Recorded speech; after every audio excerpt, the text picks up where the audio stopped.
Welcome back. ఈరోజు మనం Python start చేద్దాం. ఈ కోడ్ షెఫ్ యూజ్ చేసి మీకు ఎక్స్ప్లెయిన్ చేస్తాం. మంచిగా ఉంటుంది, ఎందుకంటే కోడ్ షెఫ్ ప్రో వర్షన్ ఇది. నేను ప్రో వర్షన్ తీసుకున్నా. సో ఇది చాలా బాగుంటుంది. ఇక పైథాన్ ఇలా ఇవన్నీ కోర్సెస్ నేనేం కోడ్ షెఫ్ని ప్రమోషన్ చేస్తాను నేను. ఇక్కడ చాలా మంచిగా ఉంటుంది లర్నింగ్ ఎక్స్పీరియన్స్. సో అందుకే దీన్ని కోడ్ షెఫ్ యూజ్ చేసి మీకు పైథాన్ నేర్పిస్తాను. ఓకేనా? ఇప్పుడు పైథాన్ సెర్చ్ చేసి ఇవన్నీ మనకు వస్తున్నాయి. సో మనము ఇక్కడ చూసారు ఈ road map Python with beginner DSA ఇది నేర్చుకున్నాం. ఎందుకంటే డిఎస్ఏ బేస్ ఏ ప్రోగ్రామింగ్ లాంగ్వేజ్ నేర్చుకున్నా అట్ ద ఎండ్ నువ్వు డిఎస్ఏ సైడే వెళ్తావు, లేకపోతే వేరే వేరే పర్పస్. సో నేను ఎందుకంటే ఈ రోడ్ మ్యాప్లో అన్నీ కవర్ అవుతున్నాయి from beginning. So Python DSA road map నుంచి మనం స్టార్ట్ చేద్దాం. ఆ డిఎస్ఏ రోడ్ మ్యాప్లో ఏముంది? ఫస్ట్ జావా ఎట్లా నేర్చుకోవాలి, ఫస్ట్ జావా నేర్చుకున్నాం. తర్వాత ఈ Python with beginner DSA. So ఇలా ఫస్ట్ ఈ రోడ్ మ్యాప్లో చూడండి. ఫస్ట్ ఎవరికి మనకి జీరో నాలెడ్జ్ నుంచే స్టార్ట్ చేస్తున్నాం మనం. ఫస్ట్ మనం పైథాన్ నేర్చుకున్నాం. ఓకేనా? పైథాన్ నేర్చుకున్నాం. దాని తర్వాత ఈ ఒక్కొక్క కాన్సెప్ట్ చూసినాం. Learn Python program. ఇప్పుడు output and print in Python ఇదంతా ఒక వీడియోలో ఉంటుంది. దాని నెక్స్ట్ వీడియోలో మనం ఏం చేద్దాం, వేరియబుల్స్ అండ్ డేటా టైప్స్, తర్వాత స్ట్రింగ్స్, అట్లా ఒక్కొక్క కాన్సెప్ట్ ఒక్కొక్క చాప్టర్ ఒక్కొక్క చూద్దాం. తర్వాత లంజావా అంటే అయిపోయాక ఇదంతా లెవెల్ 1 అన్నమాట. సో లెవెల్ 1 అయిపోయినాక లెవెల్ 2కి వెళ్దాం. ఏంటిది? ఇక ప్రాక్టీస్ జావా వెళ్ళాక నెక్స్ట్ మనం ఇక బిగినర్ డిఎస్ స్టార్ట్ చేద్దాం. డిఎస్ఎల్ ప్రాబ్లమ్ సాల్వింగ్ పైథాన్ చేద్దాం. ఒక 500,000 డిఫికల్ట్ రేటింగ్ చేద్దాం పైథాన్లో. ఓకేనా? Third year practice basic maths. So ఇదంతా ఒక్కొక్క ప్రాక్టీస్ థింగ్స్. సో ఒక్కొక్కదానికి వెళ్ళాం, ఒక్కొక్క స్టెప్ ఒక్కొక్క ప్రతి వీడియో సపరేట్ వీడియో ఉంటుంది, సబ్ టాపిక్స్. మనం పైథాన్ ప్రోగ్రామింగ్ స్టార్ట్ చేద్దాం. ఇదంటే ఇంట్రడక్షన్. ఓకేనా? Let's start. Learn Python programming start కొడుతున్నా నేను ఈ వీడియోలో.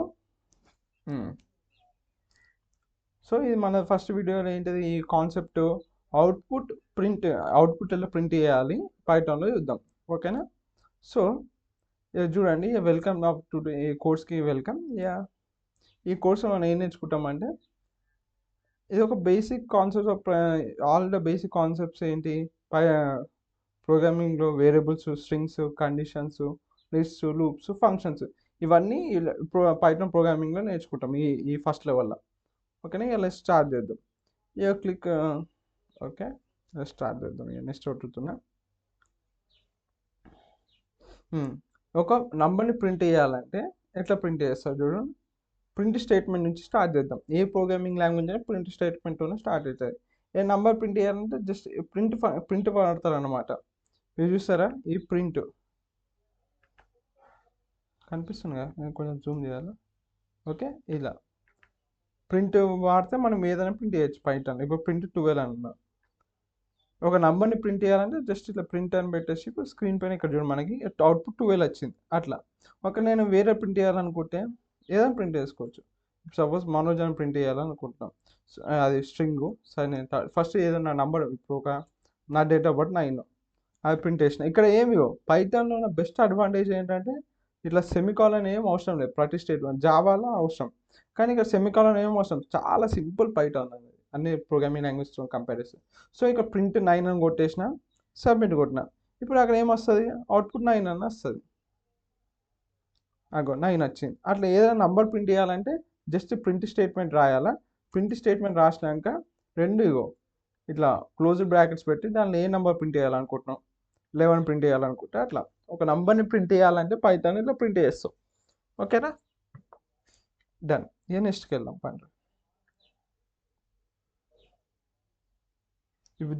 ఇప్పుడు ఇంతకుముందు వరకు ఏం చదివినాం? నంబర్ని ఎట్లా ప్రింట్ చేయాలో చూసాం. ఇప్పుడు టెక్స్ట్ని ఎట్లా ప్రింట్ చేయాలో చూద్దాం. నేను ఇప్పుడు నంబర్ని ఎట్లా ప్రింట్ చేయాలో ఇంతకుముందు చెప్పిన.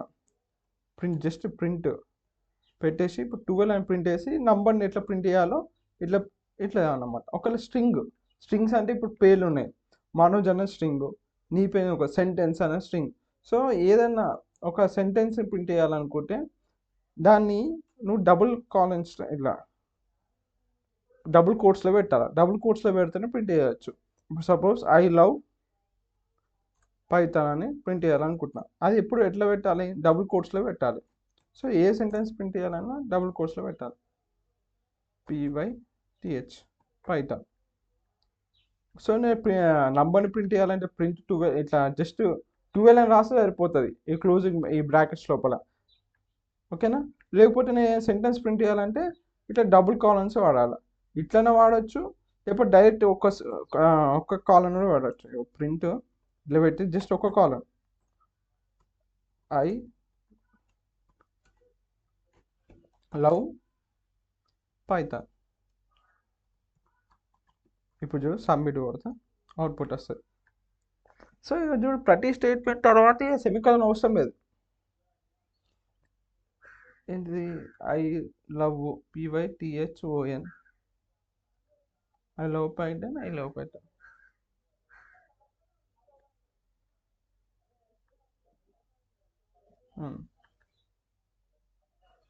వాడు ఒకటే ప్రింట్ చేయమన్నట్టున్నాడు.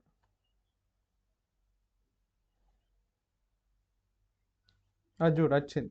సో ఇట్లా డబుల్ కాలమ్స్ పెట్టి నువ్వు ప్రింట్ చేయొచ్చు, లేకపోతే నేను సింగిల్ కాలమ్ వాడి కూడా వాడచ్చు. డబుల్ కాలమ్స్ నేను సింగిల్ కాలమ్ పెట్టుకుంటా, సింగిల్ కాలమ్ పెట్టుకున్నా సేమ్ అవుట్పుట్ వస్తుంది, ఎర్రర్ ఏం రాదు. అది చెప్తున్నాను అనమాట. డబుల్ కాలమ్స్ పెట్టాను ప్రింట్ చేయొచ్చు ఒక సెంటెన్స్ని, లేకపోతే సింగిల్ కాలమ్ పెట్టి కూడా ప్రింట్ చేయొచ్చు ఒక సెంటెన్స్ని. ఓకేనా? ఒకటి నెక్స్ట్ కాబట్టి ఇప్పుడు అర్థమెటిక్ ఆపరేషన్స్ చూద్దాం. అర్థమెటిక్ ఆపరేషన్స్ అంటే addition, subtraction, multiplication, division. So first arithmetic operations ఎట్లా ప్రింట్ చేయాలి. సో ఇప్పుడు సపోజ్ ఇప్పుడు నంబర్ 2, ఇప్పుడు ఏమంటున్నాను, replace the code with the 21 and ఇప్పుడు ఒక 21 ప్లస్ 40 ఎంటర్ సమ్ ప్రింట్ చేయాలనుకుంటే ఇప్పుడు నా రెండింటిని సమ్ చేస్తే ఎంటర్ 61 వస్తుంది అవుట్పుట్.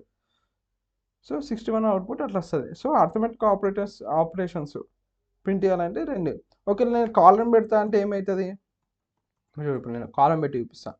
కాలం పెట్టేసి 21 ప్లస్ 40 అని కొట్టిన, ఇది తీసేస్తాం మీకు కన్ఫ్యూజన్. ఇది చూడు, ఇక్కడ ఏం చేసిన నేను కాలం పెట్టాను, డబుల్ కోట్స్ పెట్టాలి. నంబర్ 3 కనిపిస్తుంది, నేను ఇక్కడ కనిపిస్తుంది కదా, ఈ నంబర్ 3లో నేను డబుల్ కోట్స్ పెట్టాలి. ఈ నంబర్ 3 లైన్లో పెట్టకపోతే అది ఎట్లా తీసుకొని నంబర్స్ లాగా తీసుకొని 21 ప్లస్ 40 ఎంత 61 వస్తుంది. అందుకే అవుట్పుట్ మనకి 61 ఇచ్చింది. వేరేస్ ఇక్కడ లైన్ 4లో నేను ఏం చేసిన, డబుల్ కోట్స్ పెట్టినా. డబుల్ కోట్స్ పెట్టినాకనే ఆ ప్రింట్ స్టేట్మెంట్ లోపల ఏదైతే ఉందో అది ఒక స్ట్రింగ్ లెక్క తీసుకుంటుంది. అంటే మనం ఏదైతే సెంటెన్స్ వర్డ్స్ ఉంటాయో లెటర్స్, అవన్నీ స్ట్రింగ్స్ కిందకి వస్తాయి అన్నమాట. లెటర్స్ కాదు, వర్డ్స్ అన్ని గ్రూప్ ఆఫ్ వర్డ్స్ లేకపోతే వర్డ్స్ అవన్నీ స్ట్రింగ్స్ అంటారు. సో ఎప్పుడైతే నేను ఇక్కడ డబుల్ కోట్స్ పెట్టానో ఆ స్ట్రింగ్ లాగా తీసుకోండి. అవుట్పుట్ స్ట్రింగ్ నేను ప్రింట్ చేస్తే ఏమొస్తుంది, అదే మళ్ళీ ప్రింట్ అవుతుంది. 21 ప్లస్ 40 అదే ప్రింట్ అయ్యింది. అందుకే ఏదైనా అర్థమెటిక్ ఆపరేషన్ చేసేటప్పుడు మనం డబుల్ కోట్స్ పెట్టద్దు, డైరెక్ట్ ఇట్లా పెట్టేసేసి సబ్మిట్ కొట్టేస్తే మనకు కావాల్సిన రిజల్ట్ అనేది వచ్చేస్తుంది. ఓకే, నెక్స్ట్ వెళ్దాం.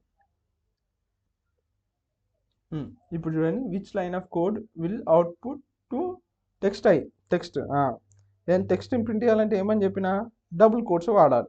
ఇక చూడు ఇలా ఏదో ఈ టైం స్టాప్ ఏంటో 8 minutes 27 seconds పాస్ చేసి దీని ఆన్సర్ ఏంటో MCQ ABCD నాకు కింద కామెంట్ చేయండి, నేను రిప్లై చేస్తాను కరెక్ట్ కాదు. ఇట్లా ఆన్సర్ చెప్తా కానీ ఓకే అట్లా అనమాట. సో అవుట్పుట్ టెక్స్ట్ అని ప్రింట్ చేయాలి. అంటే నువ్వు ఇలా ఏ ప్రింట్ స్టేట్మెంట్ సెలెక్ట్ చేస్తావు.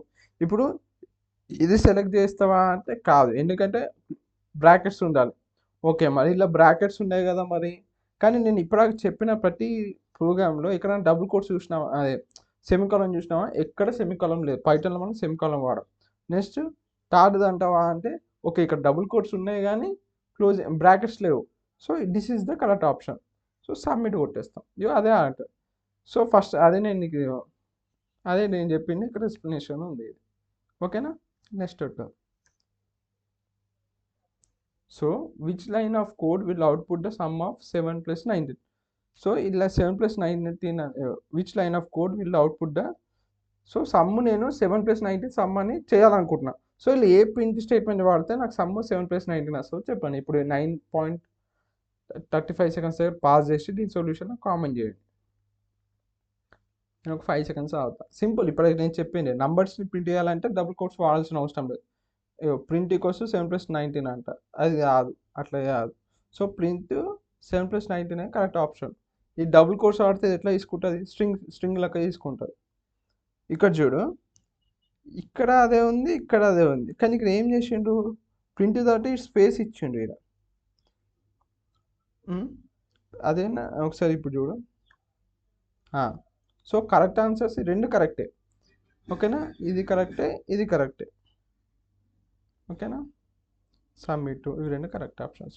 ఈ డబుల్ కోట్స్ అనేది సింగిల్గా తీసుకోండి, ఇది కరెక్ట్ కాదు. So option B and D are correct options. So lesson 1 అనేది మనకు కంప్లీట్ అయిపోయింది. ఇన్ దిస్ లెసన్లో ఏం నేర్చుకున్నాం, నంబర్స్ని ఎట్లా ప్రింట్ చేయాలి, టెక్స్ట్ని ఎట్లా ప్రింట్ చేయాలి, ప్రింట్ స్టేట్మెంట్ వాడి అది తెలుసుకున్నాం. ఒకవేళ ఒక నంబర్స్ని ప్రింట్ చేయాలంటే జస్ట్ ప్రింట్ స్టేట్మెంట్ లోపల డైరెక్ట్ నంబర్ పెడితే మనకు అవుట్పుట్ 20 అని ఇట్లా వస్తుంది. లెఫ్ట్ సైడ్ చూడండి ఇక్కడ రాసిన. సో ఏదైనా ఇప్పుడు ఆ నంబర్స్ నేను ఆపరేషన్ చేయాలంటే జస్ట్ ఆ బ్రాకెట్స్ లోపల ఆపరేషన్ పెడతాం. 1+2 ఏంటంటే 3 వస్తుంది, అవుట్పుట్ 3 వస్తుంది ఇక్కడ. ఒకవేళ నేను మైనస్ చేయాలనుకుంటున్నా, 2 - 2 0, అవుట్పుట్ అనేది ఇట్లా వస్తుంది. సో ఒకవేళ టెక్స్ట్ ప్రింట్ చేయాలంటే డబుల్ కోట్స్లో పెడితే అయిపోయి, డబుల్ కోట్స్లో పెడితే అవుట్పుట్ ఇక్కడ I love learning Python. So ఇక్కడ మనకి ఐ లవ్ లర్నింగ్ పైథాన్ వచ్చేసింది. డబుల్ కోట్స్ అని పెట్టచ్చు, సింగిల్ కోట్స్ అని పెట్టచ్చు, ఓకేనా. ఈ వీడియోలో మనము introduction to output and printing అయిపోయింది.